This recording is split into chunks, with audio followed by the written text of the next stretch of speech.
ইসলামের দৃষ্টিতে দ্বিমুখী আচরণ, মুনাফিকি আচরণ। মুনাফিকি বা নিফাকি ইসলাম কি আদৌ সমর্থন করে, না আল্লাহ রাব্বুল আলামিন তাদের ব্যাপারে কোনো আয়াত নাজিল করেছেন? যেমনটি আমরা জেনেছি, ইন্নাল মুনাফিকিনা ফিদ দারকিল আসফালি মিনান নার। চলুন এই চমৎকার বিষয়টি নিয়ে আমরা শাইখের কাছ থেকে আলোচনা শুনি। শাইখ, যেমনটি আমরা দর্শকদেরকে বললাম, ইসলামের দৃষ্টিতে দ্বিমুখী আচরণ। জি, অনেক গুরুত্বপূর্ণ একটি প্রসঙ্গ আপনি নিয়ে এসেছেন। এটি আমাদের জানা একান্তই প্রয়োজন। আসলে দ্বিমুখী আচরণ, দ্বিমুখী শব্দটাকে আমরা বাংলায় ব্যবহার করি, এটিকে যদি কোরআনে কারিমের পরিভাষা যদি আমরা এটার বিপরীত শব্দ হিসাবে যদি আমরা খোঁজার চেষ্টা করি, জানার চেষ্টা করি, তাহলে কোরআনে কারিম সেটিকে মোনাফিক শব্দ দিয়ে চিহ্নিত করে, যেটিকে বাংলায় আমরা কপটতাও বলি, সংক্ষেপে নেফাকিও বলি, মোনাফিকি চরিত্রী ইত্যাদি আমরা শব্দ দিয়ে আমরা ব্যবহার করি। এটাকে সুন্দর বাংলায় বলা চলে দ্বিমুখিতা বা দ্বিমুখী আচরণ। তো এদের সম্পর্কে, এই শ্রেণী সম্পর্কে আল্লাহ সুবহানাহু ওয়া তাআলা কোরআনে কারিমে অসংখ্য আয়াতে কারিমে নাজিল করেছেন। শুধু তাই নয়, তিনি একটি পরিপূর্ণ সূরা নাজিল করেছেন, সূরা আল মুনাফিকুন। আপনি জানেন, সেই সূরা আল মুনাফিকুনের 1 নম্বর আয়াতে আল্লাহ তাআলা বলছেন, ইযা জাআকাল মুনাফিকুন, যখন মুনাফিকরা হে নবী আপনার কাছে আসে, তখন এসে বলে নাশহাদু আন্নাকা রাসূলুল্লাহ, যে আমরা সাক্ষ্য দিচ্ছি যে আপনি আল্লাহর রাসূল। কিন্তু আল্লাহ বলছেন যে আল্লাহু ইয়ালাম, আল্লাহ জানেন ভালো যে ওরা যে আসলে সত্যিকারের সাক্ষ্য দেয়নি।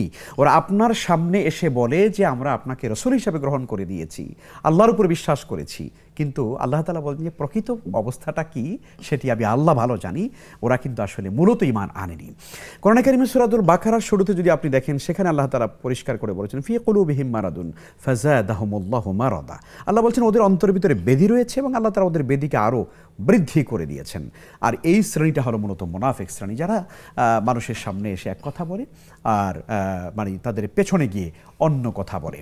দেখুন, কোরআন কারীমের মধ্যে আমরা যদি একটু তাকাই, আল্লাহ সুবহানাহু ওয়া তাআলা এটাকে নিন্দা করেছেন। সূরা সাফের ভিতরে আল্লাহ তাআলা বলছেন যে কাবুরা মাকতান ইনদাল্লাহি আন তাকুলু মা লা তাফআলুন। আল্লাহ তাআলা অপছন্দ করেন এই ব্যাপারটা যে তারা যা কিছু বলে তা অথচ তারা সেটা আমল করে না। আল্লাহ বলছেন, ইয়া আইয়ুহাল্লাযীনা আমানু লিমা তাকুলুনা মা লা তাফআলুন, ওহে বিশ্বাসীগণ তোমরা এমন কথা কেন বলো যা তোমরা নিজেরা আমল করো না। এই কপট বিশ্বাসী অর্থাৎ মুনাফিক বলা হয় ওই চরিত্রের মানুষগুলোকে যারা অন্তরে যা পোষণ করে তা মুখে কোনোদিন বলে না, আর মুখে যা প্রকাশ করে অন্তরে তার বিন্দু মাত্র তার কোনো সংস্পর্শ নাই, তার কোনো সম্পর্ক নাই। এই শ্রেণীর লোকদের মধ্যে সেই তদানীন্তন সময় জাহিরি সমাজে বা মক্কার মদিনার সেই জীবনে, রাসূল সাল্লাল্লাহু আলাইহি ওয়াসাল্লামের জীবনে আমরা দেখতে পাই, মদিনায় বিশেষ করে মুনাফিকদের অবস্থান ছিল বেশি।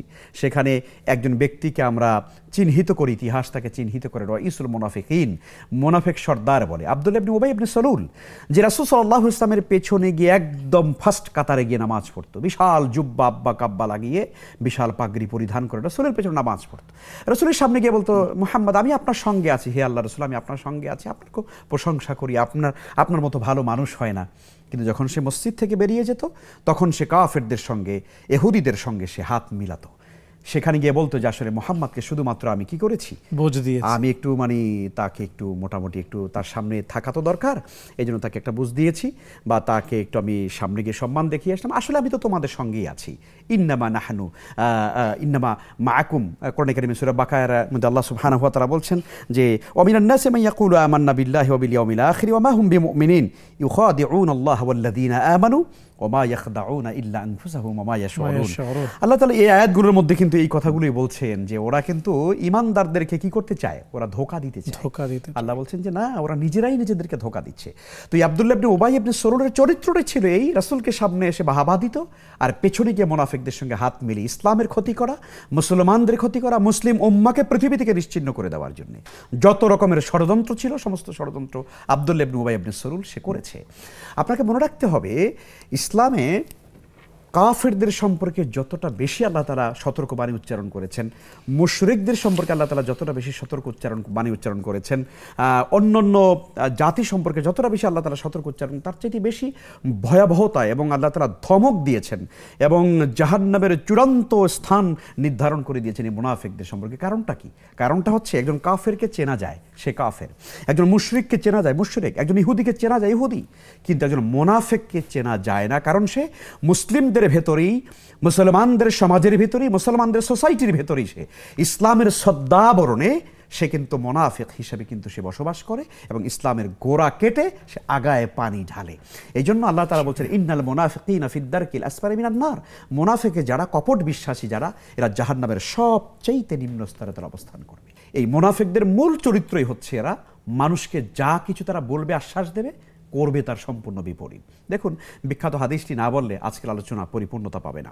নবীজি সাল্লাল্লাহু আলাইহি ওয়াসাল্লাম বলেছেন যে আয়াতুল মুনাফিকি সালাস, মুনাফিকের আলামত বা এর যে সিমটম, প্রিয় দর্শক এটি আমার কথা নয়, রাসূল সাল্লাল্লাহু আলাইহি ওয়াসাল্লাম আজ থেকে ১৫০০ বছর আগে তার বাণী, তার মুখনিসৃত সেই মধুময় বাণী তিনি আমাদের সামনে রেখে গিয়েছেন। কেন?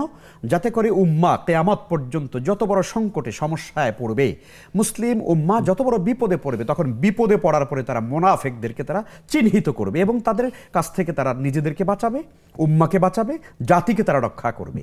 এই জন্য রাসূল সাল্লাল্লাহু আলাইহি ওয়াসাল্লাম মুনাফিকদের ব্যাপারে পরিষ্কার বলেছেন আয়াতুল মুনাফিকি সালাস, মুনাফিকের আলামত হলো ৩টা। ইযা হাদ্দাসা কাযাবা, ও কথা বললে মিথ্যে কথা বলে। মুনাফিকের ১ নম্বর আলামত হলো কথা বলবে ১০ মিনিট, মিথ্যে বলবে শত শত, মানে কথা বলবে একটিও সত্য কথা বলবে না, মিথ্যা ছাড়া তার কিছু, মিথ্যার বেসাতি ছাড়া তার কাছে কিছুই নাই। এটি হলো মুনাফিকের ১ নম্বর আলামত। ইযা হাদ্দাসা কাযাবা ওয়া ইযা উতুমিনা খানা, ওর কাছে যখন কোনো আমানত রাখা হবে তখন সে আমানত কি করবে? সে খেয়ানাত করবে। টাকা রাখলে টাকা মেরে দিবে, কথা রাখলে কথার আমানত খেয়ানাত করবে, কোনো সম্পদ রাখলে সম্পদে সে আত্মসাৎ করবে, সমাজ, দেশ, রাষ্ট্র, প্রতিষ্ঠানের কোনো আমানতদারিতা রাখলে সেটাকে খেয়ানাত করে ফেলবে। ইযা উতিমানা খানা ওয়া ইযা ওয়াদা আখলাফা, ওয়াদা করলে পরে সে ওয়াদা সে রক্ষা করবে না, ওয়াদা খেলাফ করবে। ৩টি আলামত অন্য হাদিসের মধ্যে আসছে ওয়াইদা খাসামা ফাজারা, আর যখন সে কথা বলবে অশ্লীল কথা বলবে, মিথ্যাচার করবে। মিথ্যাচারের চাইতে বড় অশ্লীলতা পৃথিবীতে আর নাই। এই জন্য কথা যখন সে বলবে তখন মিথ্যাচার করবে এবং অযাচিত নোংরা কথা, অশ্লীল কথা, মানুষকে নানান রকমের ব্যঙ্গ বিদ্রুপ করে তারপরে কথা বলবে।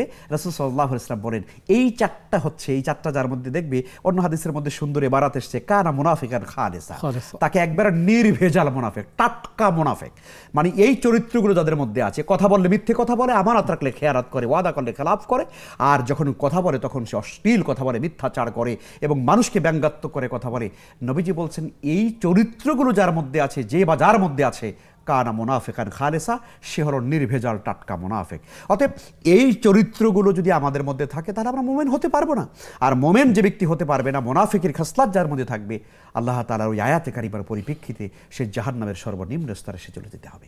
সুতরাং আমাদের ভিতরে এই মুনাফিকে নেফাকের চরিত্র, কপটতার চরিত্র, দ্বিমুখিতার এই চরিত্র যেন আল্লাহ তাআলা আমাদের ভিতরে কারো ভিতরে না রাখেন। কোনো একটি চরিত্র যদি আমাদের মধ্যে থাকে, হাত্তা ইয়াদাহা, নবীজি বলেছেন যতক্ষণ পর্যন্ত সে ওইটা না ছাড়বে ততক্ষণ পর্যন্ত সে খাঁটি ইমানদার হতে পারবে না। আল্লাহ তাআলা যেন আমাদেরকে হেফাজত করে।